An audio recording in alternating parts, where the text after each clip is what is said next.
दोस्तों, आपको हम बताना चाहेंगे कि आज का ये जो कार्यक्रम है ख़ास तौर पर लाइव फ़ोन इन प्रोग्राम ये है, और हमारे जितने भी कृषक बागवान भाई बहन हैं या जो भी हमसे आज इस कार्यक्रम में जुड़ना चाहते हैं वो हमारे साथ जुड़ सकते हैं। हमारे जो दूरभाष नंबर रहेंगे वो रहेंगे 0177-280-0177 और 280-0178। जैसा कि हम सभी जानते हैं कि भारत एक कृषि प्रधान देश है। यहाँ पर इसीलिए कृषि को बढ़ावा देने के लिए समय समय पर कई योजनाएं सरकार द्वारा चलाई जाती हैं, और आज भी हम इसी मद्देनज़र कुछ खास योजनाओं के बारे में यहाँ पर बात करेंगे। लेकिन उन सब चीज़ों से पहले मैं आपका तारुफ करवाना चाहूँगी हमारे मेहमान से जो आज स्टूडियोज़ में मौजूद हैं। डिप्टी डायरेक्टर वो कृषि विभाग हैं श्री HR ठाकुर जी, आपका मैं स्वागत करती हूँ यहाँ पर। धन्यवाद। और आपने समय निकाला, आप यहाँ पर आए हैं और इस प्रोग्राम को और भी ज़्यादा ख़ास बनाया जाएगा। आप काफ़ी इन्फॉर्मेशन हमारे साथ शेयर करने वाले हैं, ऐसे हम उम्मीद करते हैं। तो सर, मैं सबसे पहले तो जानना चाहती हूँ कि जैसे कृषि में हमेशा ही पुरज़ोर कोशिश की जाती है कि कृषकों को ज़्यादा से ज़्यादा लाभ दिया जाए, लेकिन अगर ख़ास तौर पर हम खेत संरक्षण की बात करते हैं या कुछ उन योजनाओं की बात करते हैं जो कि सौर ऊर्जा से जुड़ी हुई हैं, तो उनके बारे में आप क्या बताना चाहेंगे? स्कीम्स क्या क्या हैं? कृषि विभाग का जो हमारा पूर्ण दायित्व है वो किसानों के प्रति समर्पण है, और कृषि विभाग का लगातार किसानों के लिए उनकी जो समस्या है उनका निराकरण करना ये हमारा एक सौभाग्य भी है, और हम हमेशा तत्पर भी रहते हैं। मैं देख रहा था क्योंकि विभाग के पास एक कंटिन्यूस प्रोग्राम चले हैं और स्कीमें भी कई बार किसानों की ज़रूरतों के मुताबिक उनको बदलाव किया जाता है। हमारा जो 12, 13, 14, 15 जो हमारे साल थे उस दौरान एक सबसे बड़ी समस्या विभाग के सामने आई कि जंगली जानवरों और जो आवारा पशु है इनसे जो है फसलों को बहुत नुकसान पहुंचाया जा रहा था और किसान बहुत चिंतित थे। तो किसान हमेशा विभाग के पास यही शिकायत लेकर आते थे कि इसका किस प्रकार से हम किसानों को जो है इससे छुटकारा मिले। तो 2016-17 में विभाग ने एक मुख्यमंत्री खेत संरक्षण योजना तैयार की और उसे 2016-17 में लागू किया, और उस योजना में विशेषकर जो संचालन किया गया उसमें जो यूज़ किया गया उसमें सौर ऊर्जा का प्रयोग किया गया, और सौर ऊर्जा आधारित वो बाड़बंदी योजना तैयार की गई, और उसमें उस समय 60% उपदान सरकार वहन करती थी और 40% फार्मर शेयर था। तो वो 2016-17 में लागू की गई। यह योजना शुरू में काफ़ी इतनी लोकप्रिय नहीं रही क्योंकि थोड़ा टेक्नोलॉजिकल इश्यूज़ इसमें थे। 2017-18 में फिर फार्मर्स द्वारा डिमांड की गई कि इस योजना को थोड़ा बदलाव किया जाए, फार्मर शेयर काफ़ी बनता है, थोड़ा खर्चीली योजना है, तो कुछ सरकारी सहायता को बढ़ाया जाए। तो 17-18 में सरकार ने दोबारा इसको विचार किया, और हमारी सरकार ने इसमें उपदान राशि जो है वो 60% से 80% सरकार वहन कर रही है और 20% किसान कर रहे हैं।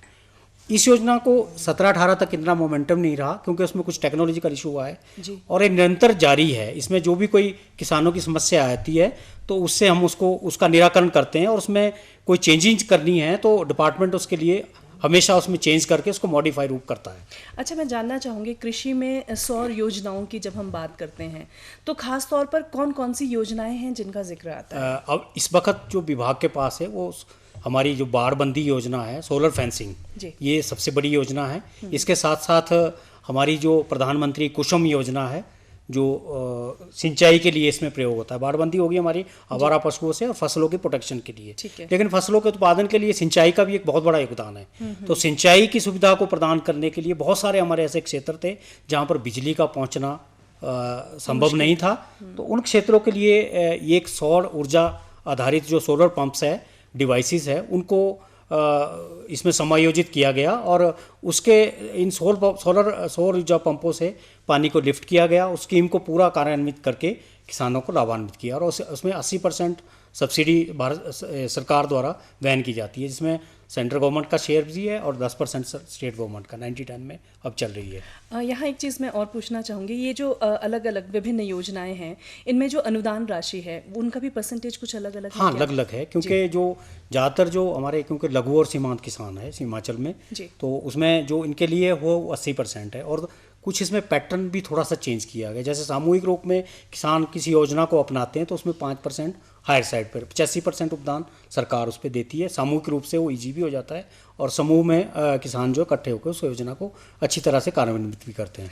मैं एक बार फिर यहाँ अपने दर्शकों से गुजारिश करना चाहूँगी कि अगर आप भी कोई सवाल सीधा पूछना चाहते हैं आज डिप्टी डायरेक्टर साहब से जो आज हमारे साथ यहाँ पर मौजूद हैं, डॉक्टर HR ठाकुर जी, तो आप उनसे सीधा सवाल पूछ सकते हैं टेलीफोन नंबर्स के ज़रिए। जो हमारे टेलीफोन नंबर्स हैं वो मैं दोहराना चाहूँगी, वो हैं 0177 2800177 और 2800178। आपकी कोई भी जानकारी, कोई भी क्वेरी सौर ऊर्जा योजना से रिलेटेड अगर कोई है तो आप प्लीज़ हमें अभी फ़ोन करें और फ़ोन करके अपनी किसी भी समस्या का समाधान आप अभी ले सकते हैं। सर, इस कार्यक्रम को हम आगे बढ़ाते हैं और मैं अब आना चाहूँगी पात्रता की शर्तों पर कि एलिजिबिलिटी क्राइटेरिया क्या रहता है अगर इन डिफरेंट स्कीम्स का कोई कृषक बागवान लाभ उठाना चाहता है। इस योजना के लिए डिपार्टमेंट ने इसके फॉर्मेट डिवाइस किए हुए हैं, हमारी वेबसाइट पे भी अवेलेबल है और हमारे जितने भी कृषि विभाग के कार्यालय हैं उनमें सभी में उपलब्ध है और एक चेकलिस्ट बनी है। जो किसान जो भी इस योजना का लाभ लेना चाहता है उसमें एक तो किसान होना चाहिए, उसके पास अपनी ज़मीन होनी चाहिए जिस पे वो स्कीम को लागू करना चाहता है। अच्छा। उसकी जमाबंदी चाहिए और उसमें उसका जो है आधार कार्ड चाहिए और नकल उसकी ज़मीन की और एक एफिडेविट उसमें स्कीम का बना है। फॉर्मेट उसका है कि भाई वो इसकी, क्योंकि उसमें फार्मर शेयर भी होता है जब किसी स्कीम को लागू करना है, क्योंकि स्वीकृति जब देते हैं तो उस टाइम में एग्रीमेंट इसलिए लिया जाता है कि फार्मर उसमें सहमत हो। तो ये 4-5 जो कागज़ है ये इसको लेके वो दफ्तर में सबमिट कर दे और उसके उपरांत जो है ये हमारे ब्लॉक लेवल पे इस पर जो है हमारे इम्प्लीमेंटिंग एजेंसी जिसको बोलते हैं SMS है। उसके बाद ये हमारे डिस्ट्रिक्ट लेवल पे डिस्ट्रिक्ट नोडल ऑफिसर के पास स्कीम में आती है, वहाँ पर इसकी first come first serve priority पे जो है इसकी स्क्रूटनी करके हम इसकी ऑथराइजेशन जारी करते हैं। और इस योजना को लागू करने में क्योंकि ये टेक्नोलॉजिकल इशू बहुत है, अच्छा। तो इसमें प्रदेश सरकार ने क्या किया है कि इसमें जो हमारी अच्छे जो इसमें सोलर फेंसिंग की जो इम्पेनलमेंट एजेंसी उनको किया है, अधिकृत किया है, तो प्रदेश स्तर पर इसमें 33 एजेंसी है और उसमें से शिमला जिला में 12 एजेंसी कार्यरत है। उनको इसमें कार्य दिए जाते हैं, वो फार्मर के साथ पूरा तालमेल बिठा के उनके खेत में इनको सेटअप करते हैं सारी योजनाओं का। अच्छा, मैं एक और सवाल यहाँ पूछना चाहूँगी आपसे कि इसमें जो है कोई इनकम का भी रहता है क्या कि इस इनकम इतना इसका स्लैब रेट होना चाहिए? क्योंकि इसमें प्राथमिकता तो सर एक मिनट, हम इस चर्चा को जारी रखेंगे, लेकिन एक हमारे साथ दर्शक हैं जो कि आपसे बात करना चाह रहे हैं। चलिए उनसे बात करते हैं। Hello hello. नमस्कार जी। जी नमस्कार, आपका दूरदर्शन शिमला पर हिमाचल पर स्वागत है। हाँ जी, हेलो जी सर, अपना सवाल बताएं आप प्लीज। मैं प्रश्न ये पूछना चाहता हूँ, जैसे थोड़ी सी जमीन में ये सौर ऊर्जा वाला निजी को पानी का सोर्स हो तो इसमें हम कहाँ किस ऑफिस में कांटेक्ट करें और वो कौन से हमें मदद करेंगे? इसमें हमारे मैं बताना चाहूँगा किसान भाई आपके लिए कि जो ये आप इरिगेशन सौर ऊर्जा जो हमारा वो अपनाना चाहते हैं, इसमें हमारा भू संरक्षण के कार्यालय हैं, उनके सेक्शंस है। तो कृषि विभाग के जो भू संरक्षण कार्यालय है वो उसमें नोडल ऑफिसर है हमारे, तो उनको आप योजना दे सकते हैं और उसमें हम आपको उपलब्ध कराएंगे आपकी स्कीम बना के लैंड के हिसाब से जितने हॉर्स पावर की आपकी जरूरत है उसमें आपको पंपिंग सिस्टम दे के आपको इसमें लाभान्वित करेंगे। ठीक। सर आपका नाम जानना चाहेंगे कि आप किस जगह से बात कर रहे हैं और आप अपना थोड़ा गाँव जिला हमीरपुर। अच्छा ठीक है जी जी, शुक्रिया कॉल करने के लिए। और कोई सवाल आप पूछना चाहते हैं? चलिए, तो सर हम हमारा जो सवाल था वो था कि अगर हम इनकम सोर्स की बात करें तो क्या उसका भी कोई क्राइटेरिया है कि इतना परसेंट इनकम से नीचे ही आप अप्लाई कर सकते हैं? इनकम में क्योंकि ये जो योजना है ये ज़्यादातर, क्योंकि ये जो किसान जो प्रोग्रेसिव फार्मर्स हैं हमारे, जो ज़्यादातर हमारी कमर्शियल क्रॉप्स उगाते हैं, क्योंकि उसमें ज़्यादा दिक्कत है उनको, क्योंकि लॉस उनका ज़्यादा होता है। जो ट्रेडिशनल क्रॉप लगाते हैं वो इसकी तरफ ज़्यादा उनका रुझान है भी नहीं, क्योंकि वो अपने आप भी उसकी प्रोडक्शन कर देते हैं। लेकिन जो हमारी कमर्शियल क्रॉप्स लगाते हैं, जैसे बगीचे वाले हैं, सब्जियों वाले हैं, वो कैश क्रॉप्स वाले हैं, वो इस योजना की तरफ ज़्यादा उनका रुझान है, क्योंकि वो लॉसेस उनके ज़्यादा होते हैं। तो उसकी एवज़ में वो चाहते हैं कि इस योजना में जल्दी से जल्दी हमें शामिल किया जाए। अच्छा, अगर अब हम बात करें कि इस योजना का जो भी संरक्षण योजना है, ये खेत संरक्षण योजना, इसमें अगर कोई किसान इसका लाभ उठाना चाहता है तो वो कैसे लाभ उठा सकता है? मतलब पूरा प्रोसेस क्या रहता है, कैसे उसने अप्लाई करना है, किसको कांटेक्ट करना है? हमारे जितने भी किसान भाई है वो हमारे नज़दीकी कृषि प्रसार कार्यालय, सबसे जो निम्न स्तर का हमारा कार्यालय है, वो 4-5 पंचायत के लेवल पे एक कार्यालय होता है। वहाँ पर वो लोकल ऑफिसर्स लगे हैं, उनके ऑफिस में जाके या हमारे वेबसाइट से फॉर्म डाउनलोड कर रहे, सपोर्टिंग डॉक्यूमेंट्स जो 3-4 मैंने बताए हैं वो उसके साथ अटैच करके, और वो हमें विभाग में SMS के थ्रू डिस्ट्रिक्ट लेवल पे आते हैं। डिस्ट्रिक्ट लेवल पे हम उनकी उसमें एक और चॉइस हमने रखी है कि जो एजेंसी इम्पेनलमेंट की है, जो इसको काम को कार्यशील करती है, वो फार्मर की चॉइस है कि अगर उनका कोई नोन है उसे किस एजेंसी से, उसमें फ्रीडम है फार्मर्स के लिए। जो अच्छी एजेंसी है उसको टाई अप करता है, वो उसका एस्टिमेट बनाएगा कितना एरिया आएगा पर मीटर के हिसाब से, रनिंग मीटर से इसको एस्टिमेट बनता है, उसको हम असेस करते हैं और उसके बाद ऑथराइजेशन इशू करते हैं और कंप्लीशन के बाद इसको फंडिंग करते हैं।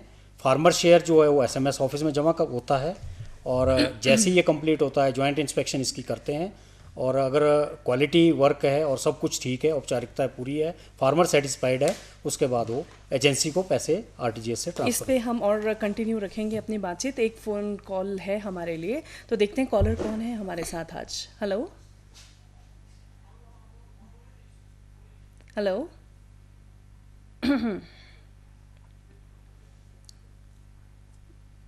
हेलो, कृषि दर्शन प्रोग्राम आप देख रहे हैं।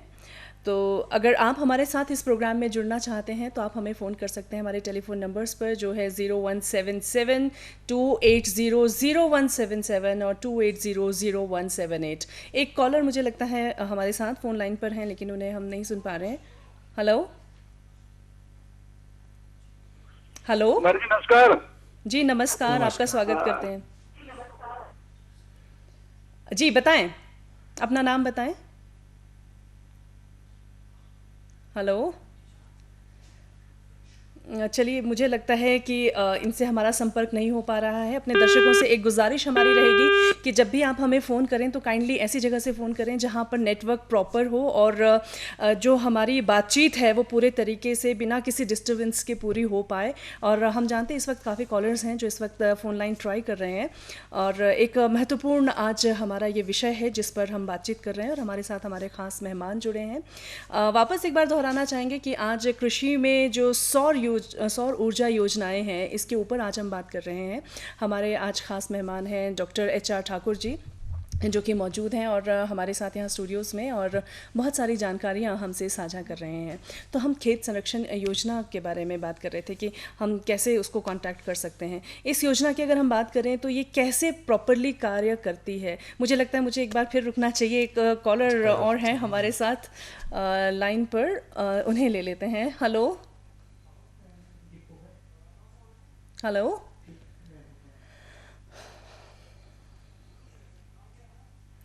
हेलो,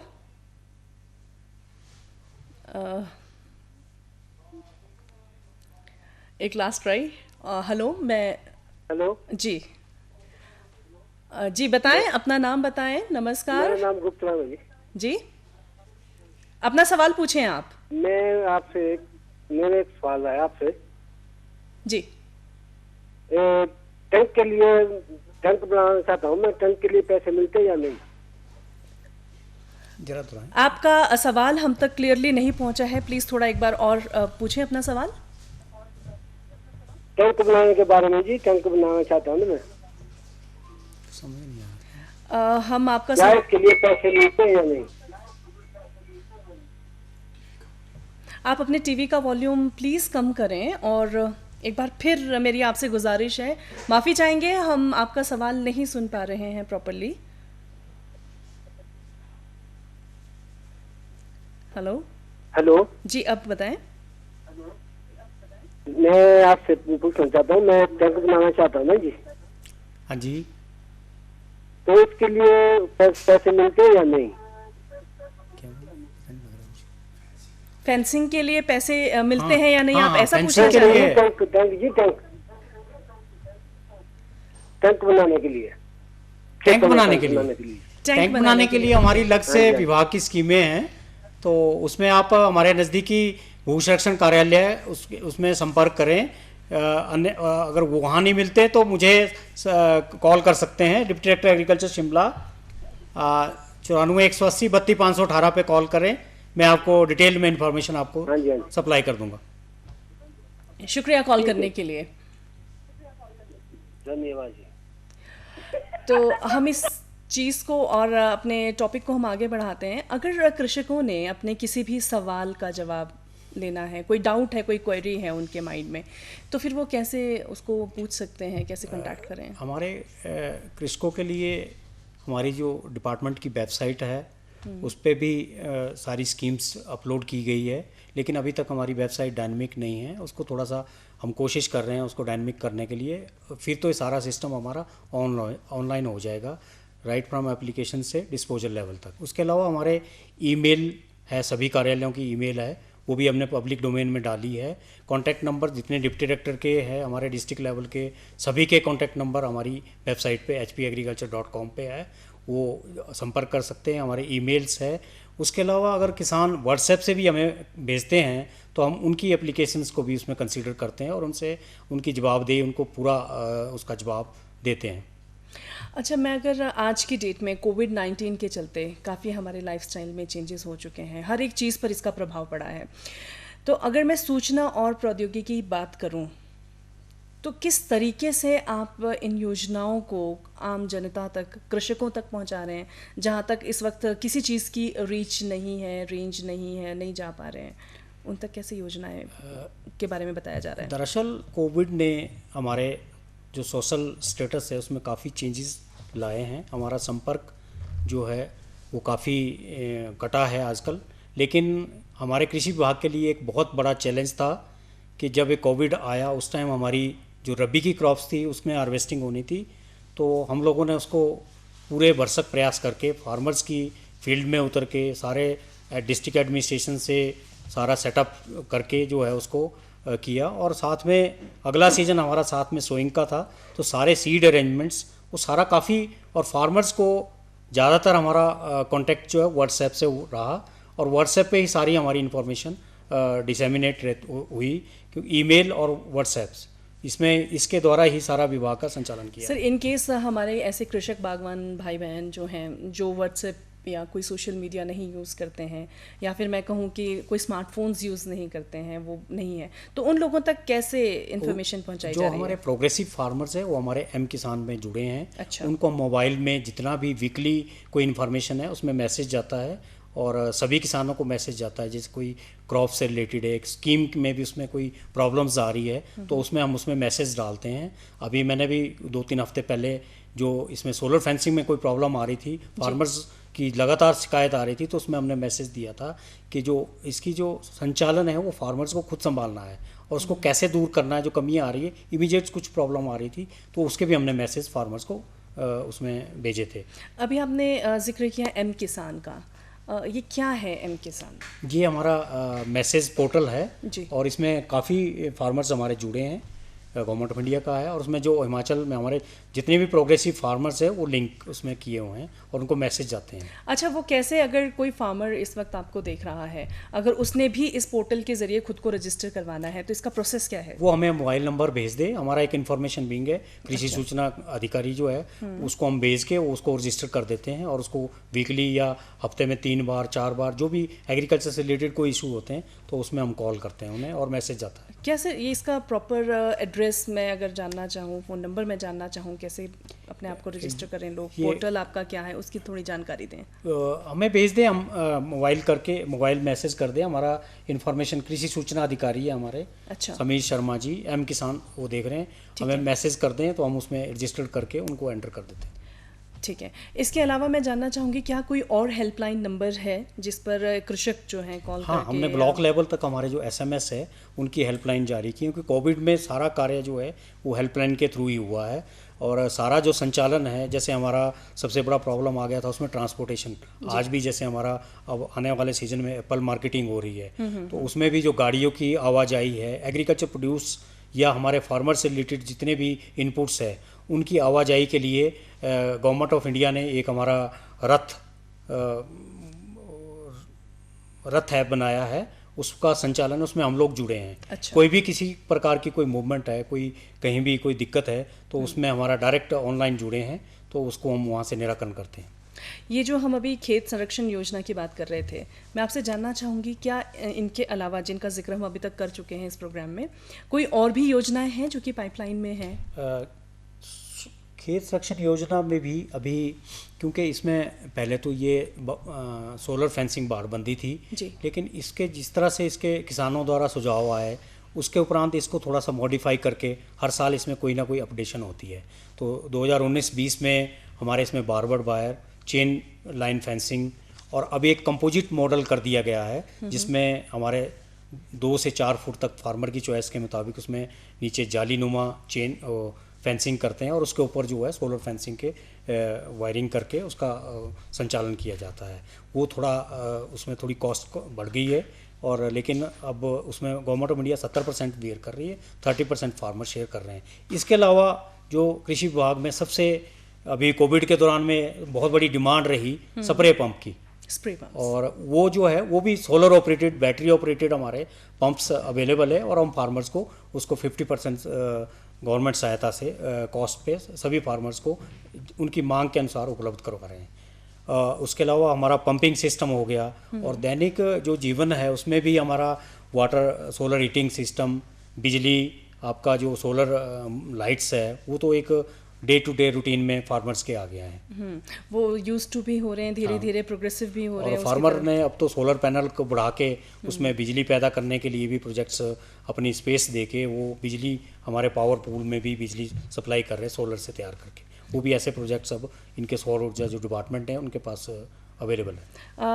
अब क्योंकि हम अपने कार्यक्रम के आखिरी पड़ाव में आ चुके हैं, तो मैं एक जो आखिरी सवाल है आपसे पूछना चाहूँगी, प्रधानमंत्री कुसुम योजना की अगर मैं बात करूँ तो वो क्या है, क्या बेनिफिट्स हैं, और हिमाचल के संदर्भ में उसको आप कैसे देखते हैं? प्रधानमंत्री कुसुम योजना में कृषि में सिंचाई के लिए जो है किस तरह से लोगों को लाभान्वित, किसानों को लाभान्वित किया जाए। तो इस योजना में जो कवरेज है वो ज़्यादातर यही है कि जहाँ बिजली की समस्या हैं, कुछ हमारे दूर दराज के क्षेत्र है, वहाँ पर जो सोलिंग पंपिंग सिस्टम जो है वो डिवाइस वहाँ पर हम देते हैं, और उसकी यूज़ के आधार पर लोग जो है अपना इरिगेशन फैसिलिटी वहाँ क्रिएट करते हैं, और सारा जो स्ट्रक्चर्स है, सारा जो एस्टिमेट्स है उसको अप्रूव करते हैं। पंपिंग सिस्टम पे जो हमारे 70% सब्सिडी, 70 से 80% सब्सिडी जो है वो प्रोवाइड करा जी फार्मर्स को, और इसमें लगभग 40 करोड़ रुपए का प्रोविजंस है, और उसमें से लगभग 2500 फार्मर्स जो है वो उसमें अभी तक बेनिफिट कर दिए गए हैं। आखिर में आप क्या कुछ खास मैसेज किसानों को इस वक्त देना चाहते हैं जो इस वक्त आपको देख रहे हैं, सुन रहे हैं? किसानों से मेरा सबसे पहला अनुरोध यही रहेगा कि विभाग द्वारा जो भी योजनाएं चलाई जा रही है वो उनके उत्थान के लिए चलाई जा रही है, उनकी सहायता के लिए चलाई जा रही है, तो वो कम से कम विभाग के जो हमारे प्रसार अधिकारी हैं उनसे इन टच रहें, और जब भी कोई योजना बनती है तो उसके गुणवत्ता पे ज़्यादा ध्यान दें। जैसे सोलर फेंसिंग में भी जो प्रॉब्लम्स फार्मर फेस कर रहे हैं वो उनकी कुछ गुणवत्ता ना होने के कारण फेस कर रहे हैं, लेकिन हमने उसमें भी प्रयास किए हैं कि जो भी उनकी एजेंसी थी उनको आगे से भी हम प्रयास करेंगे कि वो उनके साथ इन टच रहे। किसी भी प्रकार की उनको कोई प्रॉब्लम आती है तो वो 1-2 दिन में उसका निराकरण अवश्य करें, ताकि किसानों को किसी प्रकार का नुकसान ना हो। आप यहाँ पर आए, आपने इतनी महत्वपूर्ण जानकारियाँ हमारे साथ साझा की, आपके हम शुक्रमंद हैं। शुक्रिया, बहुत बहुत धन्यवाद। और आखिर में बस हम इतना ही कहना चाहेंगे कि ये सारी योजनाएं जो हैं वो कृषि क्षेत्र में उत्थान के लिए हैं, विकास के लिए हैं, तो प्लीज़ इनका लाभ उठाएं, और कृषि दर्शन आप देखते रहें दूरदर्शन हिमाचल पर। फिलहाल दें इजाज़त, फिर होगी मुलाकात। नमस्कार।